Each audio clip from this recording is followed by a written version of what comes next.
ಮತ್ತು ಮಾರ್ಕೆಟ್ ಹೇಗೆ ಅಂದರೆ ನಾವು ಅದಕ್ಕೆ ಜೋಕ್ ಮಾಡ್ತಾ ಇರ್ತೀವಿ. ಏನಂದರೆ ಹಿಂದೆ ಒಂದು ಮಠ ಅಂತ ಒಂದು ಸಿನಿಮಾ ಮಾಡಿದಾಗ ಜಗ್ಗೇಶ್ ಅವರ ಮೀಸಿ ಎಲ್ಲ ತೆಗೆಸಿ ಅವರಲ್ಲಿ ಏನು ಟ್ಯಾಲೆಂಟ್ ಇದೆ ಅದನ್ನೆಲ್ಲ ಹೀರಬೇಕು ಅನ್ನೋ ರೇಂಜ್ಗೆ ಕೂತ್ಕೊಂಡು ಕೆಲಸ ಮಾಡಿದ್ವು. ಅದಾದಮೇಲೆ ಅವರು ತುಂಬ ಆ್ಯಕ್ಟಿವ್, ಜಗ್ಗೇಶ್ ಅವರು ತುಂಬ ಆ್ಯಕ್ಟಿವ್. ನೋಡ್ತಾ ಇದ್ದೀರಿ ಅವ್ರು ಟ್ರಾವೆಲ್ ಬೆಳೀತಾ ಇದ್ದಾರೆ. ಆತನ ಸೋಂಬೇರಿಯಾಗಿ ತೋರಿಸ್ಬೇಕು ಅನ್ನೋ ಒಂದು ಚಾಲೆಂಜು. ಎಂತ ಅಂದರೆ ಹಡಸೋಂಬೇರಿ. ಸೊ ಅದನ್ನು ಅದು ಎಲ್ಲಿ ಕೋರ್ಸ್ಕೊಂಡು ಮಾಡಿದ್ರು ನಾನು ಹೇಳ್ತೀನಿ. ನಾನು ಪ್ರೀತಿಯ ತುಂಬ ನಾನು ಗೌರವಿಸುವಂತಹ ಕಲಾವಿದರು ಜಗ್ಗೇಶ್ ಅವರು. ಅದು ಮಾಡಿ ಕೊಡ್ಬೋದ್ರಯ್ಯ ನಾಟಿ ಮನ ಹೊಡಿದೆಯ ಏನೋ ಮುಜುಗರ ಮುಡಿವಂತಿಗೆ ಥರ ವಂಡರ್ಫುಲ್ ಆರ್ಟಿಸ್ಟ್ ಅವರು.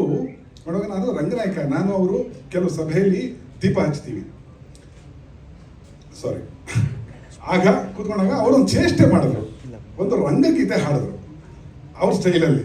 ನಾನು ಮಾಡ್ಸಲ್ಲ ಅಂತ ಅವರು ಅದು ನೋಡ್ತಿದ್ದಂಗೆ ನನಗೆ ಅಣ್ಣ ಸಖತ್ತಾಗಿದೆ, ಸ್ಕ್ರೀನ್ ಮೇಲೆ ಬರಬೇಕು ಅಂತ. ಇದು ಮಂಜುನಾಥ ಎಲ್ಲ ಆದಾಗ ಅದಕ್ಕೆ ಒಂದು ಅವಕಾಶ ಬರಬೇಕು, ಕರೆಕ್ಟಾಗಿ ಕೂತ್ರೆ ನಿಮ್ಮನ್ನು ಕೂರಿಸ್ತೀನಿ ಇದಕ್ಕೆ ಆ ಪಾತ್ರಕ್ಕೆ, ಅಲ್ಲಿವರೆಗೂ ಕಾಯೋಣ ಅಂತ. ಅದು ಕಾಯ್ತಾ 12 ವರ್ಷ ಆಗೋಯ್ತು, 13-14 ವರ್ಷ ಆಗೋಯ್ತು.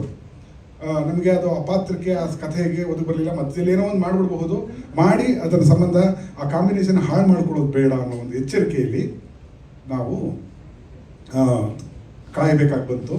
ಇವತ್ತು ದಿನ ಬಂದಿದೆ, ಅದರ 2ನೇ ಹಾಡನ್ನು ನಾವು ಬಿಡೋದು. ಅದಕ್ಕೆ ಮುಂಚೆ ಯೂಶ್ವಲಿ ಒಂದು ಕಾರ್ಯಕ್ರಮ, ಈ ಥರದ ಕಾರ್ಯಕ್ರಮಗಳಾದರೆ ಕೀರ್ತಿ, ನಾನು ನಮಸ್ಕಾರ, ಏನು ಕಾಂಟ್ರವರ್ಸಿಗ ಇಲ್ಲ ಮಾಡೋಣ ಆಮೇಲೆ. ಓಕೆ, ಯೂಟ್ಯೂಬರ್ ಏನಾರು ಉಲ್ಟಾ ಪುಟ್ಟ ಹೊಡೆದ್ರೆ ಇದಾಕ್ಬಿಡ ಅಲ್ಲೇ ಅಂತ ಅಲ್ಲಾಕೊಂಡು ಖರಾಬಾಗಿ ಬರೆದ್ಬಿಟ್ಟು ನಮ್ಮ ಹೆಸರುಗಳೆಲ್ಲ ಕೆಡಿಸಿ ಏನೇನಾಗುತ್ತೋ ಒಂದಿಷ್ಟು ವ್ಯೂ ಬಂದ್ಬಿಟ್ಟು ಯೂಟ್ಯೂಬಿಂದ 1 ಲಕ್ಷ ಬಂದ್ಬಿಟ್ರೆ ಹಬ್ಬ, ನಮ್ಮ ಜೀವನ ನೆಮ್ಮದಿ ಸಾರ್ಥಕ ಅಂತ ನಾನು ಅವ್ರದ್ದು ಇಂಟರ್ವ್ಯೂ ಕೊಟ್ಟೆ. ಅದ್ರಲ್ಲಿ ಹೇಳಿದೆ, ಅಕಸ್ಮಾತ್ ನನ್ನ ಮಗು ಏನಾರು ಹುಟ್ಟಿದ ಮಗು ಏನಾಗ್ತಿದೆ ಯೂಟ್ಯೂಬರ್ ಅಂತಂದ್ರೆ ಕತ್ತಿಸಿ ಸಾಯಿಸ್ಬಿಡ್ತಿದ್ದೆ ನಾನು ಅಂತ.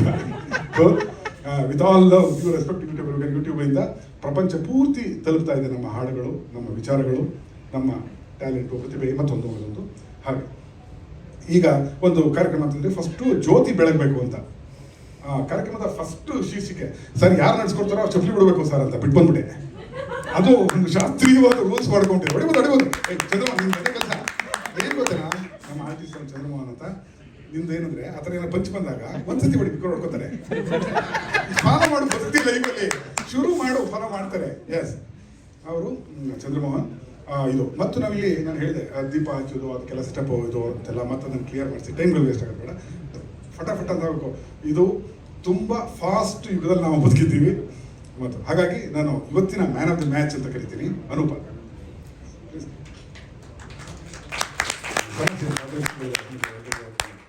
ಅನೂಪು ನಮ್ಮದು ಅನೂಪದು ದೊಡ್ಡ ಟ್ರಾವೆಲ್. ಅದೆಲ್ಲ ಹೇಳೋಕ್ಕಿಂತ ಮುಂಚೆ ಮುಖ್ಯವಾಗಿ ದೀಪ ಹಚ್ಚಿಸ್ತೀನಿ ನೋಡಿ. ಅನೂಪ, ದೀಪ ಬೆಳಗಬೇಕು, ದೀಪ ಬೆಳಗದಂಗೆ ಆಗಬೇಕು, ಆ ಶಕ್ತಿ ನಿಮಗೆ ತೊಗೊಳ್ಬೇಕು.